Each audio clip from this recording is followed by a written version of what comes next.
Hi everyone. In this video we are going to discuss about excircles, excenter, exradius and their relationship with the original triangle. As I have in the diagram, we have a triangle ABC and we are going to draw the excircle for this triangle. So now I am going to draw the first excircle. In order to do that, I have to extend two of the sides. Let's suppose we are going to extend the side AB and AC like this. Here we got two exterior angles and we are going to draw the bisector of the exterior angles and also the bisector of the interior angle A. And let's see how that looks. The bisector of the two exterior angles and the bisector of the interior angle A, they're going to meet at a point, and let's name that point as I sub 1, that is the center of the first excircle for this triangle. And if we draw the circle is going to look like this. As you can see, this circle is centered at the point of intersection of the bisectors of interior angle A and the two other exterior angles. Similarly, let's draw the excircle which is opposite to the vertex B. In order to do that, we have to extend the side BA and BC. As you see in the diagram, I have extended the two sides here, and then I'm going to draw the bisector of the interior angle B and the bisectors of the two new exterior angles, and they're going to look like this. Those bisectors are going to intersect at a point, and I have named it as I sub 2 to indicate that this is the center of our excircle 2. So this is the second excircle for the original triangle ABC. And if we draw the circle is kind of going to look like this. Because of lack of room, I couldn't show you the full circle, but it's going to look like this. It will touch the extended side BA and extended side BC and also the original side AC. And it will be centered at I sub 2, which is the point of intersection of the three angle bisectors. One angle bisector is for the interior angle B and the two other bisectors are for the two new exterior angles. Similarly, let's try to draw the third excircle, and in order to do that, we have to extend the side CA and CB as I have done in the diagram. And now I am going to draw the angle bisector for the interior angle C and the bisectors of the two new exterior angles. And let's assume that the bisectors meet at point I sub 3, that is the center of the third excircle, and I am calling it as I sub 3. Now let's draw the circle and see how that looks. And the third excircle is going to look like this. It is going to touch the two extended sides and the original side AB. Next, what I'm going to do, I'm going to drop perpendicular from I sub 1 onto the extended side AB and AC and also the original side BC. And let's assume that the perpendiculars landed at point D, E and F as I have denoted in the diagram. And also we are going to call the radius of the first excircle as R sub 1. And also let's give a name to the point of intersection of the bisectors of three interior angles, and let's name it as just I, that is the in center. Next, I am going to drop a perpendicular from I sub 2 onto the extended side BC and from I sub 3 onto the extended side CB. And let's assume that the perpendiculars landed at P and Q as I have denoted in the diagram. And also let's assume that the radius of the second excircle, which is opposite to the vertex B, let's assume that the radius is R sub 2. And also let's assume that the radius of the third excircle, which is opposite to the vertex C, let's assume that radius to be R sub 3. So our drawing is complete now. Now let's get started with the derivation. We are going to establish some interesting relationship between the radius of the excircles and the radius of the incircle and the attributes of the original triangle. So let's see how that works out.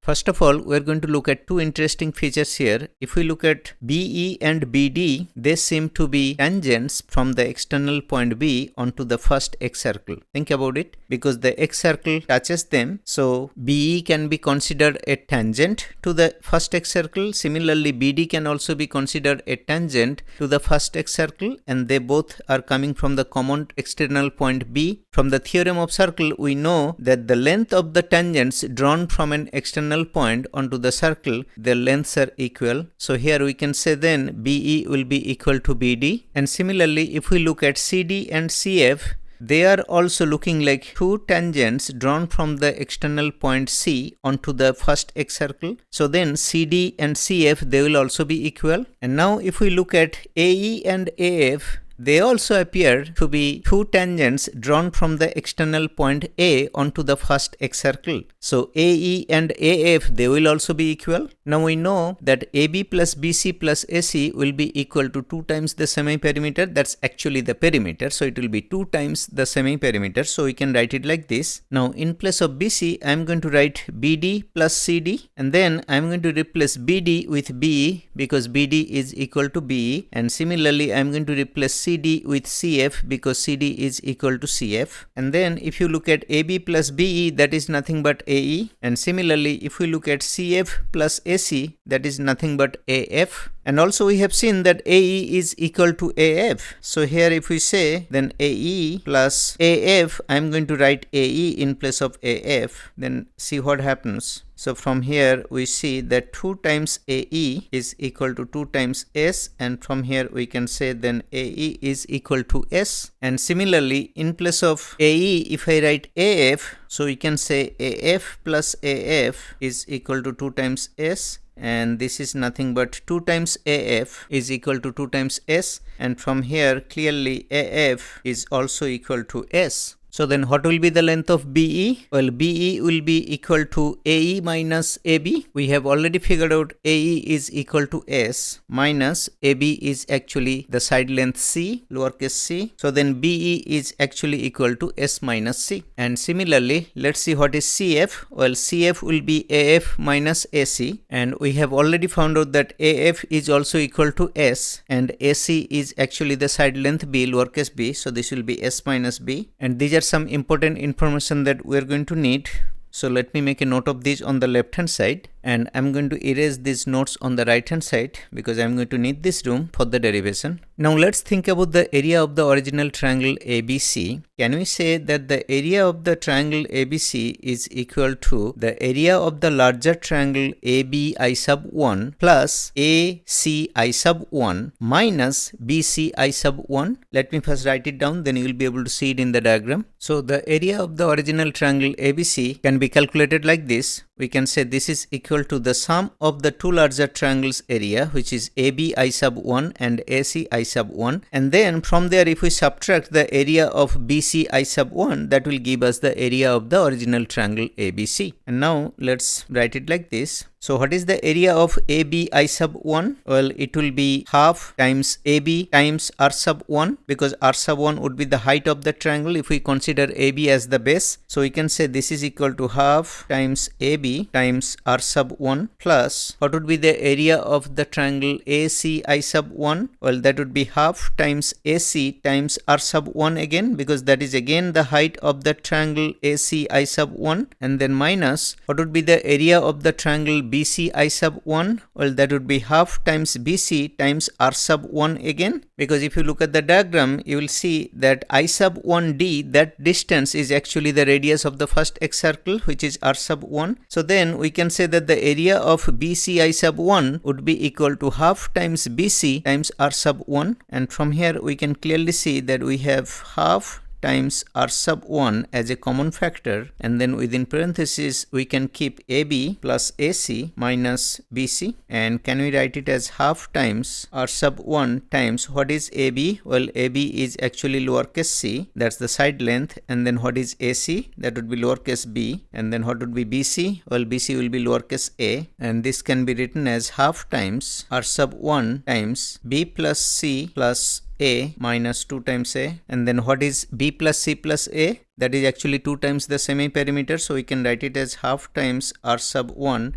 times 2 times the semi-perimeter minus 2 times A, and we can write it as half times R sub 1 times, we can take 2 as a common factor out, and then we are going to be left with S minus A within the parenthesis, and you see this 2 and this 2, they are going to cancel each other, and we are going to be left with R sub 1 times S minus A. And what is this? Well, this is the area of the original triangle ABC, and we can denote that with delta, and from here what is R sub 1? Then R sub 1 can be denoted as delta over S minus A. And similarly, if we use the second excircle and calculate the area of our original triangle ABC, C, then we can prove that R sub 2 will be equal to delta over S minus B. And similarly, we can also prove that R sub 3 will be equal to delta over S minus C. And this is a very important relationship between the exradii and the original triangle's attributes. So let me make a note of these on the left hand side. Next, we are going to derive another relationship, and let's see how that works out. If we look at the triangle AEI sub 1, that is definitely a right triangle, because the angle AEI sub 1, that angle is a right angle, because AE is a tangent to the circle. So from the center we have drawn a perpendicular onto the point E. So EI sub 1 is perpendicular to AE. So AEI sub 1 is a right triangle. And if you look at the angle EAI sub 1, that is actually half of the interior angle A. So what will be the tangent of that angle? That will be equal to opposite over adjacent, that is R sub 1 over AE. And what is AE? Well, AE is actually S, the semi-perimeter. So we can write it as R sub 1 over S. And from here we can see an interesting relationship that R sub 1 is equal to S times tangent of half of A. And similarly, we can also prove that R sub 2 will be equal to S times tangent of half of B. And similarly, we can prove that R sub 3 will be equal to S times tangent of half of C. So that is another set of relationship between the original triangle's attributes and the exradii. Let me make a note of that on the left hand side. Alright, I have made a note of that on the left hand side. Now let's move on to the next derivation. Now let's look at the right triangle BDI sub 1. Now in this triangle, what would be the value of the angle DBI sub 1? Well, it is actually half of the angle DBE. And if you think about it, angle DBE is actually 180 degree minus angle ABD, and that is nothing but half of 180 degree minus angle ABD is nothing but the interior angle B, and we can write it as 90 degree minus B over 2, and also we can write it as pi over 2 minus B over 2. Now what would be the tangent of this angle? Well, that will be equal to opposite over adjacent. Now opposite is actually R sub 1 over adjacent is BD, and from here tangent of pi over 2 minus B over 2 can be written as cotangent of B over 2, and that is equal to R sub 1 over BD. And from here we can say then BD will be equal to R sub 1 over cotangent of B over 2, and that can be written as R sub 1 times tangent of B over 2, because reciprocal of cotangent is tangent, so we can write it as R sub 1 times tangent of B over 2. So that is one important piece of information. And similarly, if we look at the triangle CDI sub 1, that is also another right triangle. So let's now think about the triangle CDI sub 1. Now here, what is the size of the angle DCI sub 1?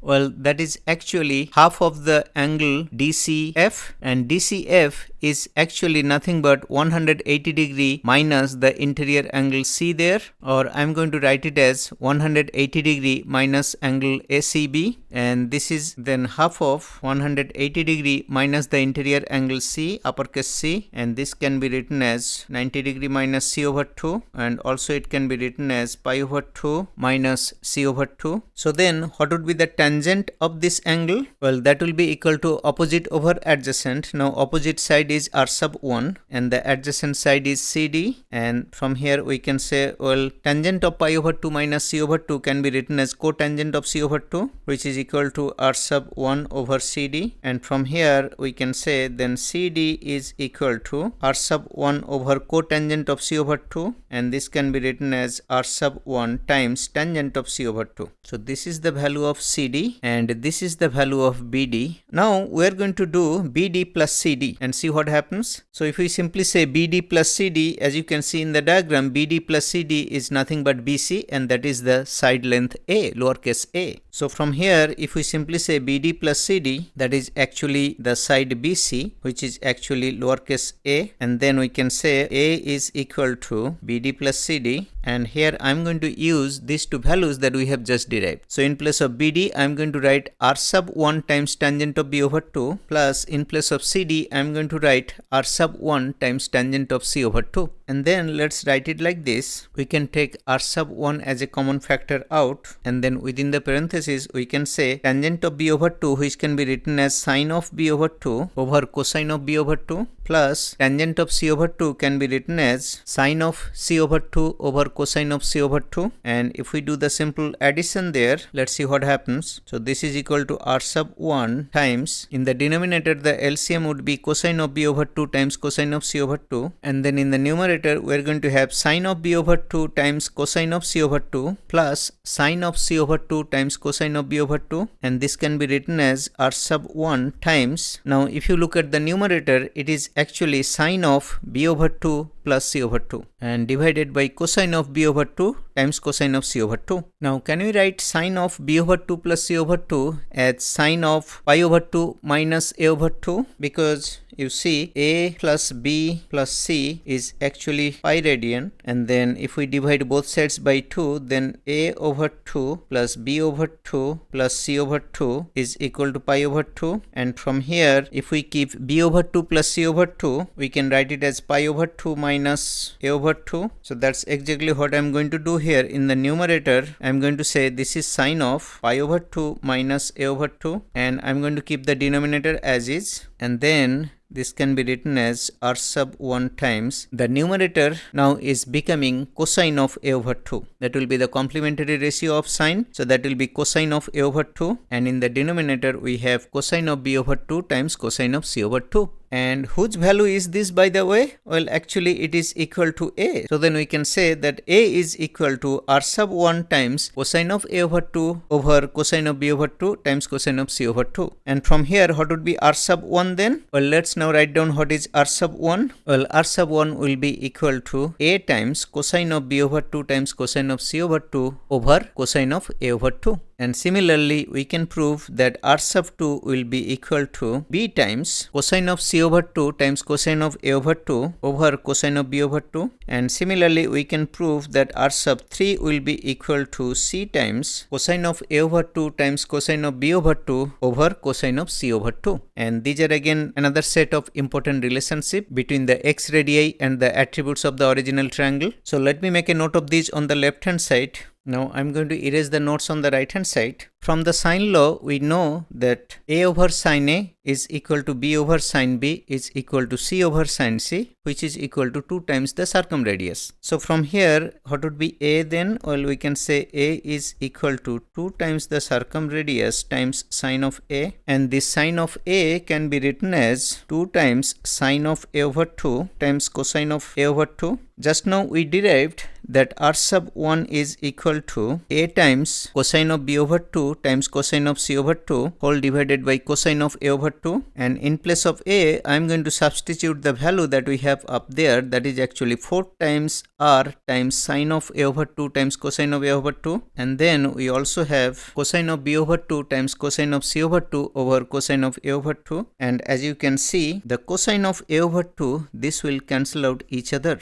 and then we are going to be left with 4 times r times sine of a over 2 times cosine of b over 2 times cosine of c over 2, and this is nothing but r sub 1. So r sub 1 can be represented as 4 times the circumradius times sine of a over 2 times cosine of b over 2 times cosine of c over 2, and this is a very important relationship. And similarly, we can also prove that r sub 2 will be 4 times sine of b over 2 times cosine of c over 2 times cosine of a over 2, and similarly we can also prove that r sub 3 will be equal to 4 times r times sine of c over 2 times cosine of a over 2 times cosine of b over 2. And let me make a note of this on the left hand side, and I'm going to erase the notes on the right hand side. And next we are going to discuss about distance of the vertex from the corresponding excenter. Let's see how to calculate that distance. Let's look at the triangle AEI sub 1. And what would be the sine of the angle EAI sub 1? Well, that is actually half of the interior angle A. So we can write it as sine of A over 2. And this is actually equal to opposite over hypotenuse. Now what is opposite? Well, opposite side is actually R sub 1, which is the EI sub 1. And then what is the hypotenuse? that is ai sub 1, and that is actually the distance of the vertex A from its excenter I sub 1, and that's what we are trying to calculate here. So we can say then ai sub 1 is equal to r sub 1 over sine of a over 2, and we just calculated the value of r sub 1, so I am using the value of r sub 1 here. So 4 times r, which is the circumradius, times sine of a over 2 times cosine of b over 2 times cosine of c over 2 divided by sine of a over 2, and as you can see that this sine of a over 2 and this one will cancel out each other. So we are going to be left with 4 times r times cosine of b over 2 times cosine of c over 2, and that is the distance of the vertex A from its excenter I sub 1. And similarly, we can prove that the distance of B from its excenter I sub 2, that will be equal to 4 times r times cosine of c over 2 times cosine of a over 2, and similarly we can prove that the distance of the vertex C from its excenter I sub 3, that will be equal to 4 times r times cosine of a over 2 times cosine of b over 2. And let me make a note of this down here, and let me highlight that also, and I'm going to erase the notes on the right hand side. So as you can see, so far we have derived quite a few relationships between the excircle, exradii and the attributes of the original triangle. Next we are going to see how to find the distance between the incenter and the excenters. Now if you look at angle IBI sub 1, that angle is formed by the bisectors of two supplementary angles. The supplementary angles are angle ABC and angle CBE, and BI is the bisector of angle ABC. Similarly, BI sub 1 is the bisector of angle CBE, and because they are the bisectors of two supplementary angles, the angle between those two bisectors will be 90 degree, will be pi over 2. And if you are thinking how that works, let's quickly find that out. Angle ABC is actually the B angle, and similarly angle CBE is 180 degree minus B. Now what would be angle IBC? That would be half of B angle, and similarly what would be angle CBI sub 1? That will be equal to half of 180 degree minus B, and this can be written as 90 degree minus B over 2. Now from here, if we think about angle IBI sub 1, which is nothing but the sum of angle IBC and the angle CBI sub 1. Now what is angle IBC? Well, that is B over 2 half of B, plus what is angle CBI sub 1? Well, that is equal to 90 degree minus B over 2, and then guess what? From here we are going to get that this angle will be equal to B over 2 plus 90 degree minus B over 2. So this B over 2 and B over 2, they will cancel out each other, the positive and the negative terms. So we are going to be left with 90 degrees. So that is actually a 90 degree angle. So angle IBI sub 1, that is actually a 90 degree angle. And similarly we can prove that ICI sub 1, that is also a 90 degree angle. And if you look at the quadrilateral IBI sub 1C, in that quadrilateral the two opposite angles are 90 degree each. That means the sum of the two opposite angles are 180 degree. That means this quadrilateral is a cyclic quadrilateral. That's a theorem of circle, that if we have a cyclic quadrilateral, the sum of the opposite angles of that quadrilateral will be equal to 180 degree, and here we have proved that the angle IBI sub 1 is a 90 degree angle, and similarly angle ICI sub 1, that will also be a 90 degree angle, and their sum will be 180 degrees. So in the quadrilateral IBI sub 1 and C, IBI sub 1C, in that quadrilateral we see that the sum of the opposite two angles is 180 degree. That means this quadrilateral is a cyclic quadrilateral, and that is going to help us derive our next relationship. So we have proved that this quadrilateral IBI sub 1C, this quadrilateral is a cyclic quadrilateral. Now how is it going to help? Well, we are going to now look at the angles subtended by BI sub 1 chord. If we assume that BI sub 1 is a chord of that circle that contains this quadrilateral, then we can say the angle BI sub 1 is equal to BC I sub 1, and we already know that BC I sub 1 is actually 90 degree minus half of C. So this can be written as pi over 2 minus C over 2. So what will be cosine of the angle BI sub 1? That will be the adjacent side over the hypotenuse. Now what is the adjacent side? The adjacent side is actually BI and the hypotenuse is actually II sub 1. And in the previous video we have seen that the distance between B and the incenter I, BI, is equal to like this. It is actually 4 times the circumradius r times sine of C over 2 times sine of A over 2, and that is actually the distance between the vertex and the incenter, and vertex being the B, of course. It is 4 times r times sine of C over 2 sine of A over 2, and that's the value I'm going to use right here. So if I use that value, then we can write this as 4 times r times sine of C over 2 times sine of A over 2 and whole divided by I sub 1, and from here we can say that cosine of, so what is that angle BI sub 1? Well, that is actually pi over 2 minus C over 2, so I'm going to use that value here. So we can say that cosine of pi over 2 minus C over 2 is equal to 4 times r times sine of C over 2 times sine of A over 2 whole divided by I sub 1, and from here you can clearly see that this is sine of C over 2 and times, if we bring I sub 1 onto the left hand side, so we are going to get it like this, and that is equal to 4 times r times sine of C over 2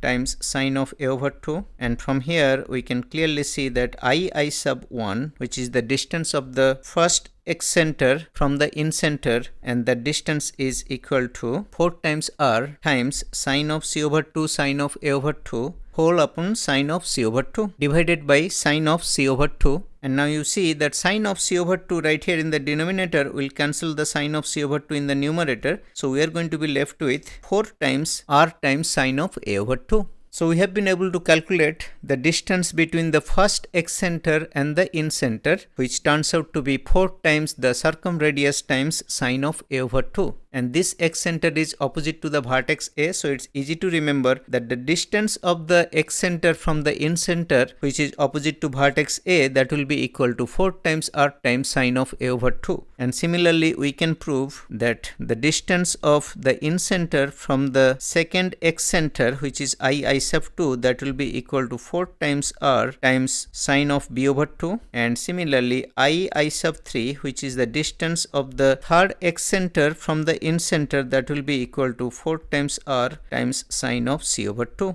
And let me make a note of this on the left hand side, and I'm going to erase the notes on the right hand side. We just proved that the quadrilateral I sub 1C, that quadrilateral is a cyclic quadrilateral. So now let's look at the angles subtended by the IC chord, the chord IC or CI. One of the angles would be I sub 1C, and that will be equal to the other angle subtended by the same chord, which is CBI. This is an important theorem of circle, that the same chord subtends equal angle on the circumference of the circle. So here, because this is a cyclic quadrilateral, IC being a chord of that circle, it subtends equal angle. So one of the angles that we have noted, which is I sub 1C, that is one of the angles, and the other angle is CBI. So these two angles will be equal, and we know that CBI is nothing but half of B, so we can write it as B over 2. Now if we also think about the quadrilateral AIC I sub 2, in the similar way we can prove that that is also a cyclic quadrilateral. The way we proved that BIC I sub 1 is a cyclic quadrilateral, using the exact same concept, we can prove that AIC I sub 2, that is also a cyclic quadrilateral. And there, if you see that the chord IC, so let me make a note that angles subtended by the IC chord, what are those angles? Well, one of them would be I sub 2C, and the other one will be IAC,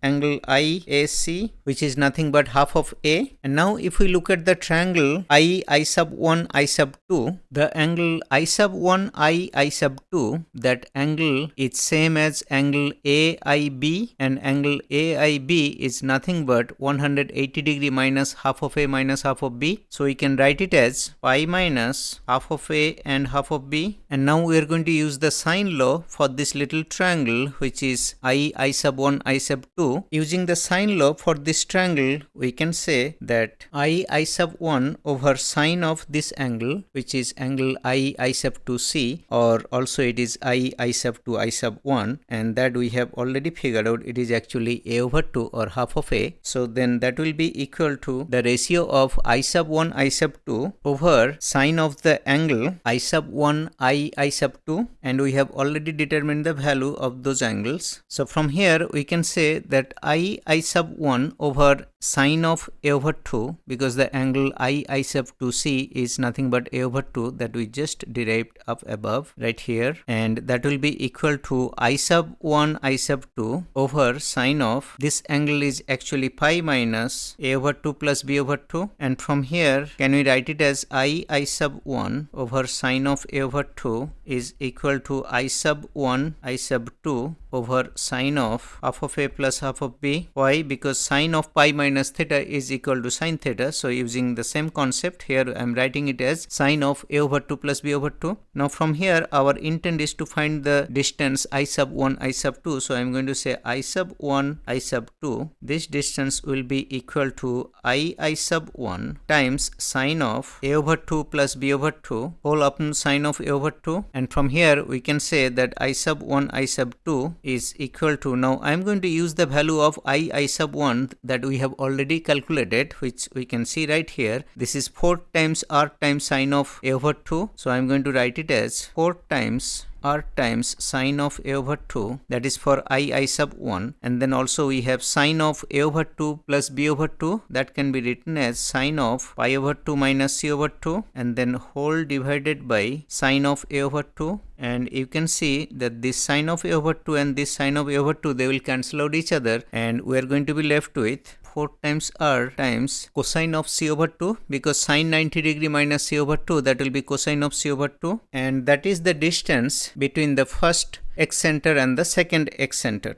And similarly we can prove that I sub 2, I sub 3 will be equal to 4 times r times cosine of a over 2, and also we can prove that I sub 1, I sub 3, that will be equal to 4 times r times cosine of b over 2, and that is the last set of relationship that we wanted to establish. So let me make a note of it right here, and let me highlight that too. And I'm going to erase the notes on the right hand side. In fact, we are at the end of this video, but still let me erase the notes on the right hand side. So as you can see, we have derived quite a few relationships between the excircles and the original triangle, and you can make a note of these relationships. Let me show them like this so that you can take a screenshot or you can make a note of these relationships. So we have the radius of the first excircle, that can be denoted as the area of the original triangle over s minus a. Then the radius of the second excircle can be denoted as area of the original triangle over s minus b, and radius of the third excircle can be denoted as area of the original triangle over s minus c. And similarly we also notice that r sub 1 is equal to, r sub 1 is nothing but the radius of the first excircle, right? So r sub 1 is also equal to s times tangent of a over 2, r sub 2 is equal to s times tangent of b over 2, r sub 3 is equal to s times tangent of c over 2, and also we notice that r sub 1 is also equal to 4 times r times sine of a over 2 cosine of b over 2 cosine of c over 2, r sub 2 is equal to 4 times r times sine of b over 2 cosine of c over 2 cosine of a over 2, and r sub 3 is equal to 4 times r times sine of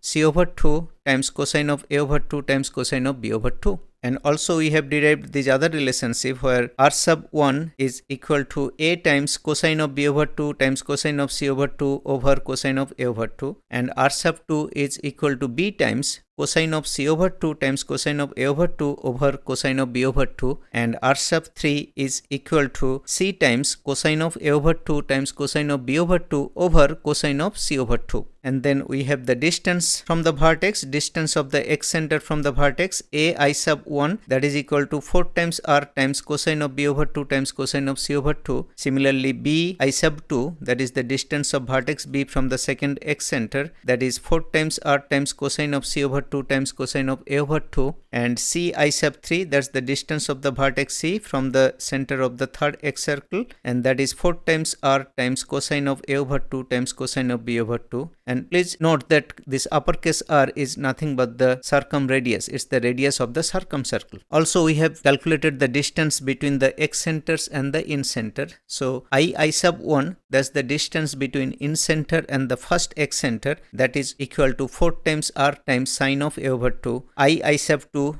turned out to be 4 times r times sine of b over 2, and I sub 3, that is equal to 4 times r times sine of c over 2. And finally, we have also calculated the distance between the excenters. So I sub 1, I sub 2, that turned out to be 4 times r times cosine of c over 2. I sub 2, I sub 3, that turned out to be 4 times r times cosine of a over 2. And then I sub 1, I sub 3, it turned out to be 4 times r times cosine of b over 2. This brings us to the end of this video. Thank you for watching. See you in the next video.